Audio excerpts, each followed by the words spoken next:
how is the face of jihadism in Europe changing, and what are the threats that we can expect for the future?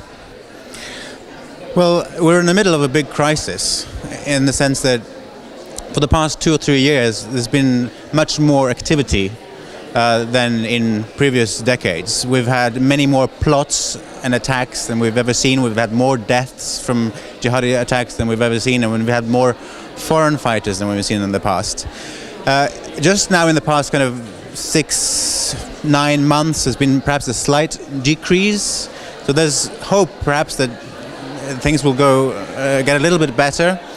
But as I'm going to explain here today, I think that the long-term trends are unfortunately not very good. The long-term trends point toward more activity on the jihadi terrorism front here in Europe. How is the profile of the jihadists in Europe changing? Is it more foreign fighters or people who radicalize at home in Europe? Well, we have a mixture, and that's what makes the threat so difficult to deal with. We have both the trained returning foreign fighter and we have the untrained sympathizers who are not on the radar already.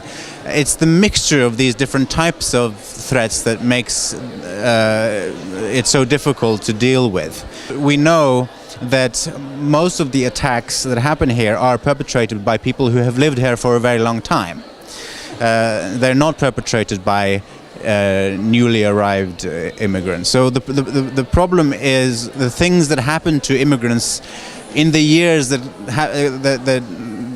come after their arrival. It's not what they do immediately after they arrive. So the problem is within Europe. It's the radicalization that takes place on European soil over time. That is the problem.